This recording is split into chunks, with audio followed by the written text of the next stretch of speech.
नमस्कार, मेरा नाम कुलदीप है और आप 24 न्यूज़ राजस्थान देख रहे हैं। 24 न्यूज़ राजस्थान का खास कार्यक्रम थार की चुनाव यात्रा, जिसमें हम बात करेंगे थार के चुनावी हाल पर। आज हमारे साथ वैभव पुरोहित है। वैभव पुरोहित राजस्थान की राजनीति पर विशेष नज़र रखते हैं और इन्होंने ट्विटर की दुनिया में अपनी राजनीतिक टिप्पणियों से अलग पहचान बनाई है। आज हम इनसे पोखरण विधानसभा पर बात करेंगे। राजस्थान की 200 विधानसभा में से वो सीट जो 2018 के चुनाव में हॉट सीट कही जाती थी, जिसका एक मुख्य कारण था चुनाव के दौरान ध्रुवीकरण का जहर।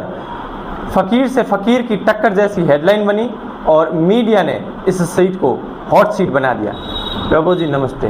नमस्कार। 24 न्यूज़ राजस्थान के प्लेटफॉर्म पर आपका स्वागत है। आपने हमें समय दिया, इसके लिए आपका बहुत बहुत शुक्रिया।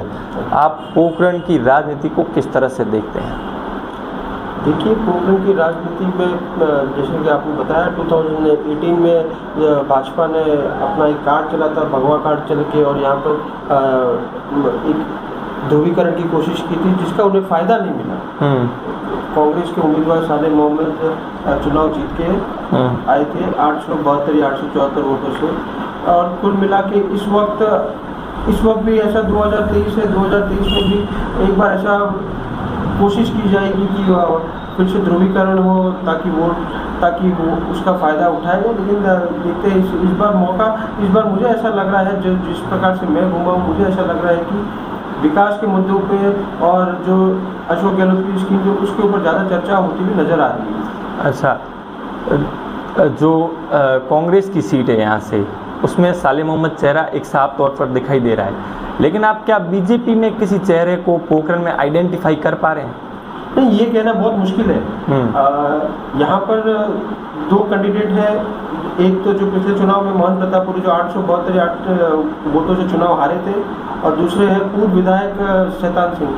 दोनों ही अपने तरीके से फील्ड में घूम रहे हैं, दोनों जनसंपर्क बना रहे हैं। लेकिन अगर मैं लोगों की बात करूं तो लोगों की जो सिंपैथी है वो मोहन प्रतापपुरी के साथ है।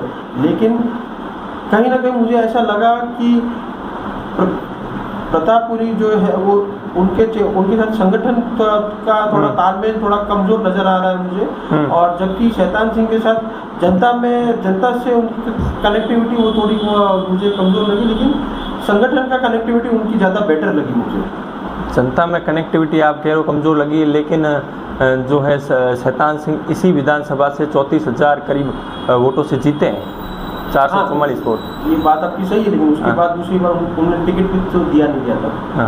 ये भी एक फैक्ट है।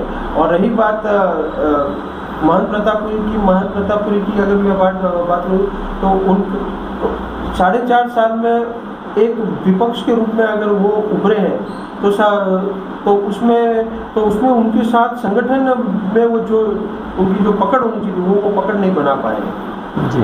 विरोध उन्होंने जगह जगह जाके किया है, और शैतान सिंह ने भी अपने तरीके से विरोध किया है। लेकिन इस पूरी एंटी इनकम्बेंसी जो है विधायक के खिलाफ, मंत्री जी के खिलाफ, उन दोनों का फायदा दोनों उठाने में असक्षम नजर आ रही है इस वक्त। कितनी एंटी इनकम्बेंसी आपको लग रही है?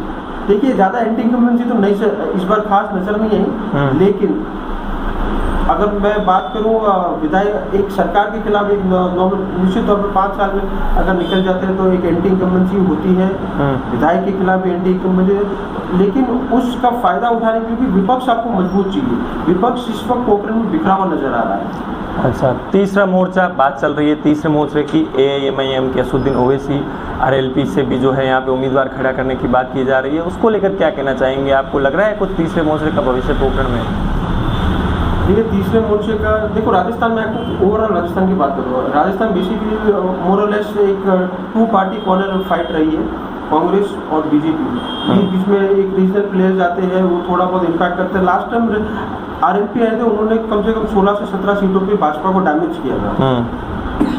लेकिन इस बार अगर देखेंगे तो डैमेज मोड पे कितना कर पाएगी वो तो नहीं कह पाएंगे। लेकिन मैं पोखरण विधानसभा की बात कर रहा हूँ। पोखरण विधानसभा में MIM, RLP, इन दोनों का युवाओं में खासकर जाट वोटर्स में, मुस्लिम वोटर्स में अच्छी पकड़ है, मतलब अच्छा क्रेज है असदुद्दीन ओवैसी और हनुमान बेनीवाल का।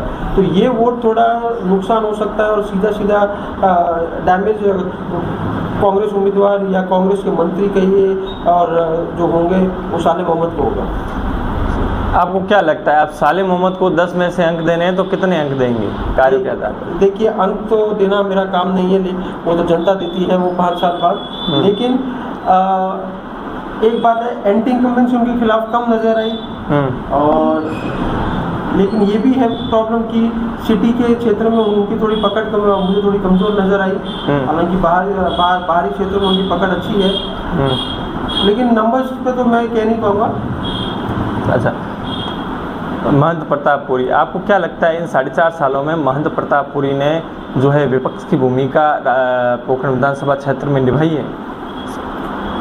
विपक्ष की भूमिका तो कितने वो कामयाब रहे हैं इसमें? देखो, कामयाब तो वही है, विपक्ष के एक भाजपा में एक चेहरे बन के उभरे हैं पिछले 5 सालों में।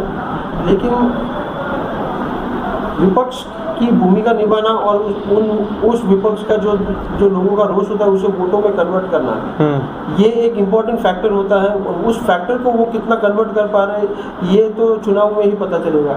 हाँ, शहरी क्षेत्र की अगर बात करें तो महिला वोटरों में वो संत है, महाराज है, उनके प्रति सिंपैथी है, इसलिए महिला वोटर खासकर उनकी तरफ उनका रुझान है। लेकिन कुछ महिलाओं से जब बात की तो उन्होंने ये भी कहा कि अशोक गहलोत जी की वजह से भी हमें 500 रुपये का सिलेंडर भी मिला है। तो आने वाले जो चुनाव में निश्चित तौर पर एक क्लोज फाइट होगी।